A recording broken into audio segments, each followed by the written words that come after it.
Hello बच्चों, कैसे हैं आप लोग।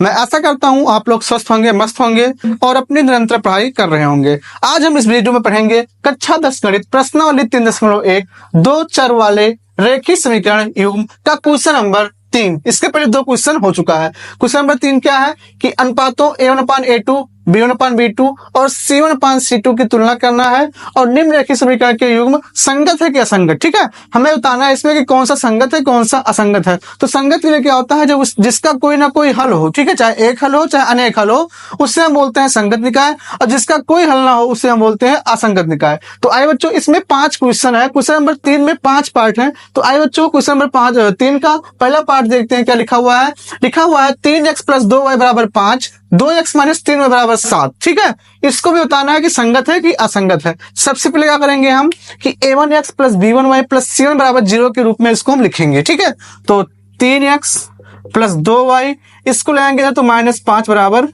0। इसको मान लेते हैं क्वेश्चन फर्स्ट। यहां देखते हैं बच्चों, 2x - 3y 7 को लाएंगे तो -7 = 0। ठीक है, इसको मानते हैं क्वेश्चन सेकंड। हमें पता है कि दो चर वाले रेखीय समीकरण क्या होता है, a1x + b1y + c1 = 0। यहाँ पर क्या होगा, a2x + b2y + c2 = 0। ठीक है, अब देखो तुलना कर लेंगे। यहाँ पर a1 का मान कितना होगा, 3 होगा, b1 का मान कितना होगा, 2 होगा, c1 का मान कितना होगा, -5 होगा। इसी तरह भैया यहाँ पर a2 का मान कितना होगा, यहाँ पर 2 होगा, a2 का मान कितना होगा, 2, b2 का मान कितना होगा, यहाँ पर -3 और c2 का मान कितना होगा, यहाँ पर -7 होगा। ठीक है, अब हम निकालेंगे अनुपात ऐसे a1/a2। तो a1/a2 कितना है, 3 है, और यहाँ पर a2 कितना है, 5, और 3/5। b1/b2 कितना है, b2 कितना है, -3, b1 कितना है, 2, तो 2/-3। और c1/c2, तो c1 कितना है, यहाँ पर -5 है, और c2 कितना है, -7 है, तो माइनस माइनस कैंसिल हो जाएगा, 5/7। अब देखो यहाँ पर a1/a2 आ गया, यहाँ पर b1/b2 आ गया, यहाँ पर क्या आ गया, c1/c2 आ गया। ठीक है, देखो यहाँ पर तीनों आपस में बराबर है, नहीं बराबर है, तो a1/a2 is not equal to b1/b2 भैया। ठीक है, जब दोनों आपस में बराबर ना हो, जहां पर a1/a2 is not equal to b1/b2 होता है, वहां पर कौन सी रेखा होती है, प्रतिच्छेदी रेखा होती है। और प्रतिच्छेदी रेखा के कितने हल होते हैं, सिर्फ और सिर्फ एक हल होते हैं। ठीक है, तो इसका क्या होगा, एक हल होगा, और जिसका हल होता है उसे हम क्या बोलते हैं, संगत निकाय। तो ये क्या होगा, संगत निकाय होगा। आप लोगों को अच्छे से समझ में आ गया होगा। ठीक है, तो क्वेश्चन नंबर 3 का फर्स्ट पार्ट आप लोगों को अच्छे से समझ में आ गया होगा। अब देखते हैं क्वेश्चन नंबर 3 का सेकंड पार्ट। ठीक है, इसी तरह भैया लिखेंगे, सेम इसी तरह क्वेश्चन लगाएंगे। ठीक है, यहाँ पे क्या करेंगे, इसको हम क्या करेंगे, दो चर वाले रेखीय समीकरण युग्म के रूप में लिखेंगे। तो क्या हो जाएगा, यहाँ पर 2x - 3y और -8 = 0 हो जाएगा। यहाँ पर क्या होगा, 4x - 6y और -9 = क्या जाएगा, यहाँ पर 0। यहाँ पर देखो a1 का मान कितना होगा, 2 हो जाएगा, b1 का मान कितना होगा, यहाँ पर -3 हो जाएगा, और c1 का मान कितना होगा, यहाँ पर -8 होगा। ठीक है, इसी तरह यहाँ पर देखिए बच्चों, a2 का मान कितना होगा, यहाँ पर 4 होगा, b2 का मान कितना होगा, यहाँ पर -6 होगा, और c2 का मान कितना होगा, -9 होगा। हम निकाल लेंगे क्या, a1/a2।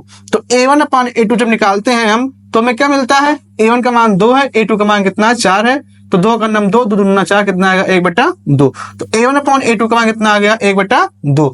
अब निकालेंगे b1/b2। तो b1 का मान कितना है बच्चों, -3 है, और b2 का मान कितना है, -6 है।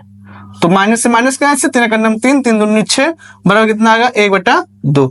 b1/b2 कितना आ गया, 1/2। अब हम निकालते हैं c1/c2। तो c1/c2 कितना, -8/9, माइनस से जाएगा कैंसिल। तो जो c1/c2 आया कितना है, 8/9। तो हमें मिला क्या बच्चों, देखो यहाँ पर क्या है, a1/a2 बराबर b1/b2 is not equal to क्या है, c1/c2 है। बहुत ध्यान से देखिए, यहाँ पर क्या है कि a1/a2 बराबर किसके, b1/b2 के। देखो यहाँ पर 1/2 आ रहा है, यहाँ पर 1/2 आ रहा है, लेकिन c1/c2 के बराबर नहीं है। इस कंडीशन में क्या होता है, ये रेखा क्या होती है, समांतर रेखा होती है, और जब समांतर रेखा होती है भैया, तो इसका कोई हल नहीं होता है। तो जब कोई हल नहीं होता है तो क्या होगा, वो असंगत निकाय होगा। ठीक है, ये कोई हल नहीं है। जब कोई हल नहीं है भैया तो क्या होगा, ये असंगत निकाय होगा। क्या होगा, असंगत निकाय होगा। इसी तरह क्वेश्चन नंबर तीसरे का सेकंड पार्ट कंप्लीट होता है। अब आइए देखते हैं क्वेश्चन नंबर 3 का 3 पार्ट क्या लिखा हुआ है। 3/2x प्लस 5/3y बराबर 7। इसको हम दो चर रेखीय समीकरण के रूप में बनाएंगे। तो देखो बच्चों, 3/2x प्लस 5/3y माइनस 7 बराबर 0। ठीक है, इसको लिखेंगे 9x माइनस 10y और माइनस 14 बराबर 0। ठीक है, हम तुलना करेंगे किससे, a1x plus b1y plus c1 बराबर 0। यहाँ पर a2x प्लस b2y और प्लस c2 बराबर 0 से हम करेंगे तुलना। तो यहाँ पर a1 का मान कितना होगा, 3/2। यहाँ पर b1 का मान कितना होगा, 5/3। यहाँ पर c1 का मान कितना होगा, -7 होगा। ठीक है, यहाँ पर तुलना करेंगे तो यहाँ पर a2 का मान कितना आएगा, a2 का मान आएगा 9, b2 का मान कितना आएगा -10 और c2 का मान कितना आएगा -14 आएगा। ठीक है, अब देखो बच्चों, अब हम क्या करेंगे, a1/a2 निकालेंगे। तो a1/a2 क्या होगा, यहाँ पर a1 का मान कितना है, 3/2 है और a2 का मान कितना है, 9 है। ठीक है, ये बात समझ में आया।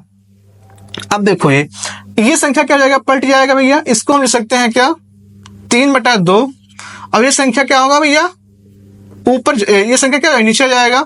ठीक है, 3 का तीसरा पार्ट क्या लिखा हुआ है, 3/2x प्लस 5/3y बराबर 7, 9x माइनस 10y बराबर 14। ठीक है, इसको हम दो चर रेखीय समीकरण युग्म के रूप में लिखेंगे इसको हम। तो क्या जाएगा यहाँ पर 3/2x प्लस 5/3y माइनस 7 बराबर 0। यहाँ पर क्या होगा, 9x माइनस 10y, इसको लाएंगे तो माइनस हो जाएगा 14 बराबर 0 हो जाएगा। ठीक है, अब देखो यहाँ पर क्या होगा, a1x plus b1y plus c1 equal to 0 से तुलना करेंगे। तो यहाँ पर जो a1 का मान आएगा कितना आएगा, 3/2 आएगा, b1 का मान कितना आएगा, 5/3 आएगा और c1 का मान कितना आएगा, -7 आएगा। यहाँ पर भैया क्या होगा, a2 का मान कितना होगा, यहाँ पर 9 होगा, b2 का मान कितना होगा, -10 होगा और c2 का मान कितना होगा, -14 होगा। ठीक है, अब हम क्या करेंगे, a1/a2 निकालेंगे। तो a1/a2 कितना होगा, यहाँ से 3/2 और a2 का मान कितना है भैया, 9। इसको और सॉल्व करेंगे, 3/2 इंटू 1, 1 कितना आएगा, 9, 3 त्रिका 9 बराबर कितना आएगा, 1/6 आएगा। अब निकालेंगे क्या, b1/b2। तो b1/b2 ये निकालेंगे, 5/3 है ये, और बटे में क्या आएगा, b2 का मान कितना है, -10 है। तो 5/3 गुणे माइनस 1 के लिख देते हैं, 10 लिख देते हैं, चाहे माइनस यहाँ लगा दीजिए। और 5 का नंबर 5 5 10 बराबर कितना, -1/6। यहाँ पर दोनों आपस में बराबर नहीं है, तो a1/a2 आगे नहीं चेक करेंगे अब आगे। ठीक है, क्योंकि बराबर नहीं है। और इस क्या जाएगा, b1/b2। इस कंडीशन में क्या होगा बच्चों, इस कंडीशन में क्या होगा, ये प्रतिच्छेदी रेखा होगा। और जब प्रतिच्छेदी रेखा होती है तो उसमें एक हल होता है, और जब एक हल होता है तो कौन सा निकाय होगा, संगत निकाय होगा। कौन सा निकाय होगा बच्चों, संगत निकाय होगा। ठीक है, क्योंकि प्रतिच्छेदी रेखा है और प्रतिच्छेदी रेखा के कितने हल होते हैं, सिर्फ और सिर्फ एक हल होते हैं। अब देखते हैं क्वेश्चन नंबर तीसरे का चौथा पार्ट क्या लिखा हुआ है। 5x माइनस 3y बराबर 11 माइनस 10x प्लस 6y बराबर -22। ठीक है, इसको हम दो चर रेखीय समीकरण के रूप में बनाते हैं। तो क्या जाएगा यहाँ पर 5x माइनस 3y बराबर कितना होगा, -11 को लाएंगे इधर तो क्या जाएगा, -11 हो जाएगा। तो -11 बराबर हो जाएगा यहाँ पर 0, माइनस 10x और प्लस 6y और -22 इधर आएगा तो कहा पॉजिटिव हो जाएगा। तो +22 बराबर कितना जाएगा, यहाँ पर 0। यहाँ पर a1 का मान कितना होगा, 5 हो जाएगा, b1 का मान कितना होगा, यहाँ पर -3 हो जाएगा और c1 का मान कितना होगा, -11 होगा। यहाँ पर a2 का मान -10 होगा, b2 का मान कितना होगा, 6 होगा और c2 का मान कितना होगा, यहाँ पर 22 होगा। अब हम तुलना करते हैं किससे भैया, a1/a2 का अनुपात निकालते हैं, फिर तुलना करते हैं। तो a1/a2 कितना आया, यहाँ पर 5 बटा आया है -10, तो कितना माइनस कितना हो जाएगा, 1/2 हो जाएगा। ये हमें मिल गया a1/a2। फिर निकालते हैं b1/b2। तो b1 कितना, -3/6, 3 का नंबर 3, 3 दूनी 6, यहाँ पर 5 का नंबर 5, 5 दूनी 10, यहाँ पर कितना आया, -1/2 दो आया है। तो b1/b2 कितना आया है, -1/2 आया, अर्थात दोनों आपस में क्या आ गए हैं, बराबर। अब तीसरा चेक करते हैं, c1/c2 -11 है और c2 कितना है, 22 है। तो 11 का नम 11, 11 दूना 22 बराबर -1/2। ये तीनों आपस में क्या आ गए भैया, बराबर आ गए हैं, अर्थात a1/a2 बराबर b1/b2 बराबर c1/c2। इस कंडीशन में क्या होता है, कौन सी रेखा होती है, संपाती रेखा होती है। और जब संपाती रेखा होती है तो उसके कोई हल होते हैं, नहीं हल होते हैं, उससे कोई हल नहीं होते हैं भैया। कि होते हैं भैया, संपाती रेखा के अनेक हल होते हैं। ठीक है, क्या होंगे इसके, अनेक हल होंगे। और जब अनेक हल होंगे तो क्या होगा, वो क्या होगा भैया, संगत निकाय होगा। कौन सा निकाय होगा, संगत निकाय होगा। ठीक है, अब देखते हैं क्वेश्चन नंबर तीसरे का 5वां पार्ट। ठीक है, लास्ट क्वेश्चन है, तीसरे का 5वां जो लास्ट है, इसको हम देखते हैं। क्वेश्चन लिखा हुआ है 4/3x + 2y = 8, 2x + 3y = 12। इसको हम लिखेंगे भैया किस रूप में, दो चर रैखिक समीकरण के रूप में इसको लिखेंगे हम। तो 4/3x + 2y - 8 = 0। तो इसको लिखेंगे 2x + 3y और -12 = 0। तुलना करेंगे हम किससे, a1x + b1y + c1 = 0 से। ठीक है, तो यहाँ पर जो a1 का मान आएगा कितना आएगा, 4/3 आएगा, b1 का मान कितना आएगा, 2 आएगा, और c1 का मान कितना आएगा, -8 आएगा। यहाँ पर a2 का मान कितना आएगा, 2 आएगा, b2 का मान कितना आएगा, 3 आएगा, और c2 का मान कितना आएगा, -12 आएगा। ठीक है, अब हम a1/a2 निकालते हैं। तो a1/a2 जब निकालेंगे तो कितना आएगा, यहाँ पर 4/3 और बटा a2 का मान कितना है, 2। तो ये हो जाएगा 4/3 और गुणे 1/2, तो 2 दूनी 4, कितना आएगा यहाँ पर, 2/3 आ गया। ठीक है, अब निकालेंगे b1/b2। तो b1 कितना है, 2 है, और b2 कितना है, 3 है। तो ये हमें मिल गया b1/b2। अब निकालेंगे c1/c2। तो c1/c2 कितना है, -8/-12, और 4 दूनी 8, 4 3 12, और माइनस से माइनस कैंसिल, तो कितना आएगा, 2/3। तीनों आपस में क्या है, बराबर है। अर्थात क्या है यहाँ पर, a1/a2 बराबर b1/b2 बराबर c1/c2। इस कंडीशन में क्या होता है, कौन सी रेखा होगी, ये संपाती रेखा होगी। और जब संपाती रेखा होगी भैया तो उसके कितने हल होंगे, अनेक हल होंगे। और जब अनेक हल होते हैं तो कौन सा निकाय होता है, संगत निकाय। ठीक है, चाहे एक हल हो चाहे अनेक हल हो, निकाय हो तो उसको क्या बोलते हैं हम, संगत निकाय। तो क्या होगा, ये संगत निकाय होगा। ठीक है, इसी तरह क्वेश्चन नंबर 3 का 5वां पार्ट कंप्लीट होता है। अब हम मिलते हैं नेक्स्ट वीडियो में क्वेश्चन नंबर 4 लेके। इसी के साथ बच्चों, जैन का तीसरा पार्ट क्या लिखा हुआ है, 3/2x + 5/3y = 7, 9x - 10y = 14 लिखा हुआ है। ठीक है, इसको हम दो चर रैखिक समीकरण युग्म से तुलना करेंगे। तो भैया सबसे पहले इसको उस रूप में बनाते हैं। तो क्या होगा यहाँ पर, 3/2x + 5/3y और -7 = 0। यहाँ पे क्या होगा, 9x - 10y और -14 = 0। यहाँ पर देखो, ये क्या होगा, a1 होगा, ये क्या होगा, b1 होगा, ये क्या होगा, c1 होगा, ये क्या होगा, a2 होगा, ये क्या होगा, b2 होगा, ये क्या होगा, c2 होगा। ठीक है, तो a1 का मान कितना होगा, यहाँ से 2/3, b1 का मान कितना होगा, 5/3, और c1 का मान कितना होगा, -7।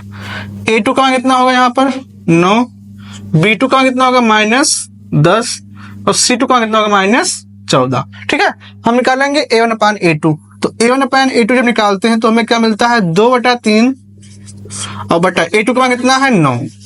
तो ये क्या जाएगा, 2 और बटा कितना जाएगा भैया, यहाँ पर देखो a2 कितना है, यहाँ पर a2 9 है। तो क्या जाएगा, संख्या पलट जाएगी, तो 2/3 हो जाएगा और इंटू 9/1। तो 3 का नम 3, 3 दूनी 6 हो जाएगा। ठीक है, तो यहाँ पर जो a1/a2 जो आया है वो कितना आया है, 6/1 आया है। ठीक है,